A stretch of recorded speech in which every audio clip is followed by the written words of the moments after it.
If Beale Street Could Talk by James Baldwin. We're starting on page 35. Where's Sis? She'll be here. She had to work late. How much you think them damn lawyers is going to cost us before this thing is over? Joe, you know damn well, ain't no point in asking me that question. Well, they sure got it made, the rotten mofos. Amen to that. By now, Mama had poured herself some gin and orange juice and was sitting at the table opposite him. She was swinging her foot and she was thinking ahead. How'd it go today? All right. Daddy works on the docks. He doesn't go to sea anymore. All right means that he probably didn't have to curse out more than one or two people all day long, or threaten anybody with death. Fonny gave Mama one of his first pieces of sculpture. This was almost 2 years ago. Something about it always makes me think of Daddy. Mama put it by itself on a small table in the living room. It's not very high. It's done in black wood. It's of a naked man with one hand at his forehead and the other half hiding his sex. The legs are very long and very wide apart, and one foot seems planted, unable to move, and the whole motion of the figure is torment. It seemed a very strange figure for such a young kid to do, or, at least, it seemed strange until you thought about it. Fonny used to go to a vocational school where they teach kids to make all kinds of crappy, really useless things like card tables and hassocks and chests of drawers, which nobody's ever going to buy, because who buys handmade furniture? The rich don't do it. They say the kids are dumb, and so they're teaching them to work with their hands. Those kids aren't dumb. But the people who run those schools want to make sure that they don't get smart. They're really teaching the kids to be slaves. Fonny didn't go for it at all, and he split, taking most of the wood from the workshop with him. It took him about a week, tools one day, wood the next, but the wood was a problem because you can't put it in your pocket or under your coat. Finally, he had a friend, broke in the school after dark, damn near emptied the wood workshop, and loaded the wood into a friend's brother's car. They hid some of the wood in the basement of a friendly janitor, and Fonny brought the tools to my house.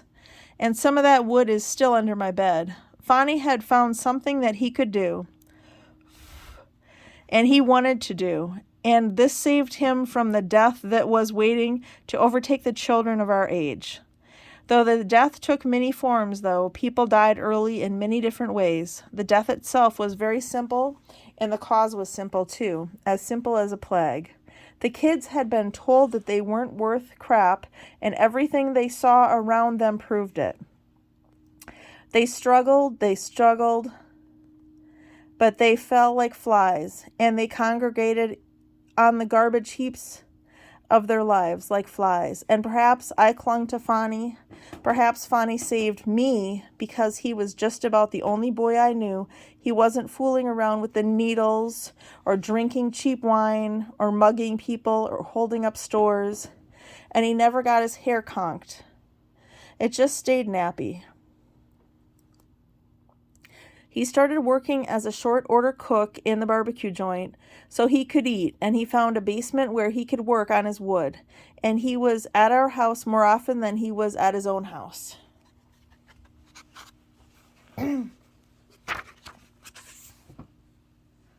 At his house, there was always fighting. Mrs. Hunt couldn't stand Fonny or Fonny's ways, and the two sisters sided with Mrs. Hunt, especially because now they were in terrible trouble. They had been raised to be married, but there wasn't anybody around them good enough for them.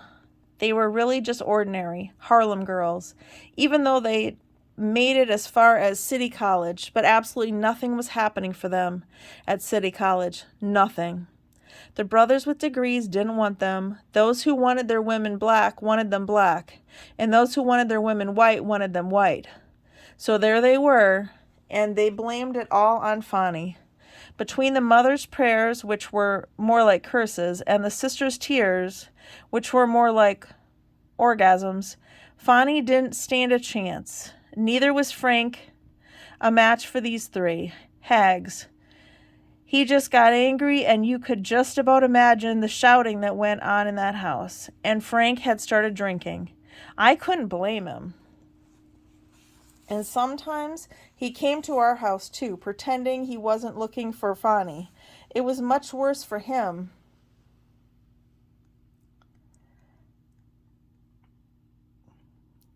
than it was for Fonny, and he had lost the tailor shop and was working in the garment center. He had started to depend on Fonny now, the way Fonny had once depended on him. Neither of them, anyway, as you can see, had any other house they could go to. Frank went to bars, but Fonny didn't like bars. That same passion which saved Fonny got him into trouble and put him in jail. For you see, he had found his center, his own center, inside him, and it showed. He wasn't anybody's nigger, and that's a crime. In this freaking free country, you're supposed to be somebody's nigger. And if you're nobody's nigger, you're a bad nigger. And that's what the cops decided when Fonny moved downtown. Ernestine has come in with her bony self. I can hear her teasing Daddy. She works with kids in a settlement house way downtown, kids up to the age of 14 or so. All colors, boys and girls. It's very hard work, but she digs it. I guess if she didn't dig it, she couldn't do it. It's funny about people. When Ernestine was little, she was as vain could be. She always had her hair curled, and her dresses were always clean, and she was always in front of that damn mirror. Like she just could not believe how beautiful she was. I hated her. Since she was nearly 4 years older than me, she considered me beneath her notice.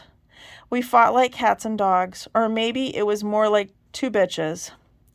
Mama tried not to worry too much about it. She figured that Sis, I called her Sis, as a way of calling her out of her name, and also maybe as a way of claiming her, was probably cut out for show business and would end up on the stage. This thought did not fill her heart with joy.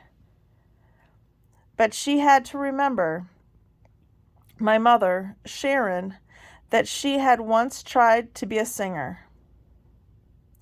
All of a sudden, it almost seemed like from one day to the next, all that changed. Sis got tall for one thing, tall and skinny. She took to wearing slacks and tying up her hair, and she started reading books like books were going out of style. Whenever I'd come home from school and she was there, she'd be curled up on something or lying on the floor reading. She stopped reading newspapers. She stopped going to the movies. I don't need no more of the white man's lying crap, she said. He's freaked with my mind enough already. At the same time, she didn't become rigid or unpleasant, and she didn't talk. Not for a long time anyway, about what she read. She got to be much nicer to me, and her face began to change. It became bonier and more private and more beautiful. Her long, narrow eyes darkened with whatever it was they were beginning to see. She gave up her plans for going to college and worked for a while in a hospital. She met a little girl in the hospital. The little girl was dying, and at the age of 12, she was already a junkie. And this wasn't a black girl. She was Puerto Rican. And then Ernestine started working with children. Where's Jezebel? Sis started calling me Jezebel after I got my job at the perfume center of the department store where I work now. The store thought it was very daring, very progressive to give this job to a colored girl. I stand behind that darn counter all day long, smiling till my back teeth ache, letting tired old ladies smell the back of my hand. Sis claimed that I came home smelling like a Louisiana whore. She's home. She's lying down. She all right? She's tired. She went to see Fonny. How's Fonny taking it? Taking it? Lord, let me make myself a drink. You want me to cook? No, I'll get into the pots in a minute. She see Mr. Hayward? Arnold Hayward is the lawyer. Sis found him for me.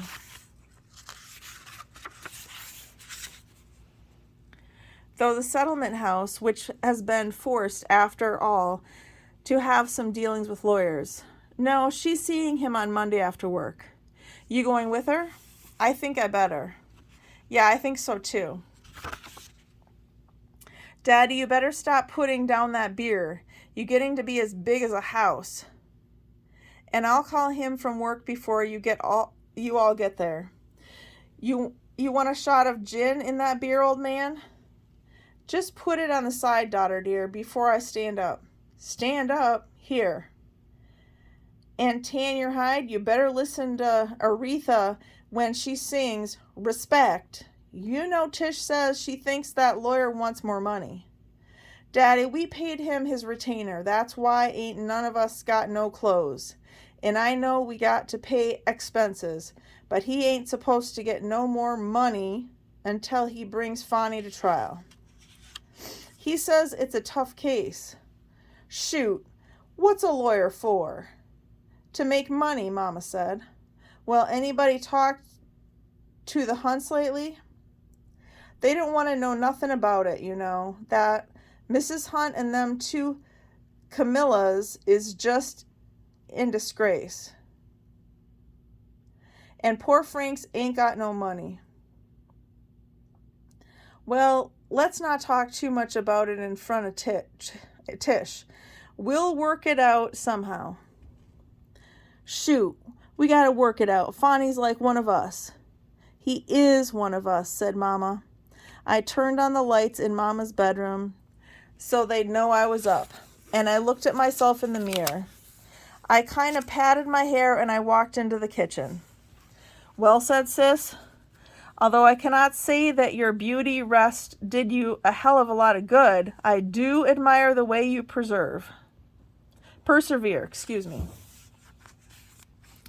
Mama said if we wanted to eat, we'd better get our behinds out of her kitchen, and so we went into the living room. I sat on the hassock, leaning on Daddy's knee. Now it was 7 o'clock, and the streets were full of noises. I felt very quiet after my long day, and my baby began to be real to me.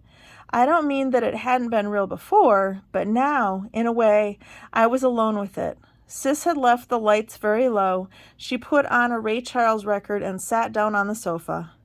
I listened to the music and the sounds from the streets, and Daddy's hand rested lightly on my hair, and everything seemed connected. The street sounds, and Ray's voice, and his piano, and my daddy's hand, and my sister's silhouette, and the sounds of the lights coming from the kitchen. It was as though we were a picture, trapped in time, and this had been happening for hundreds of years, people sitting in a room waiting for dinner and listening to the blues. And it was as though out of these elements, this patience, my daddy's touch, the sounds of my mother in the kitchen, the way the light fell, the way the music continued, beneath everything, the movement of Ernestine's head as she lit a cigarette, the movement of her hand as she dropped the match into the ashtray, the blurred human voices rising from the street. Out of this rage and a steady, somehow triumphant sorrow, my baby was slowly being formed.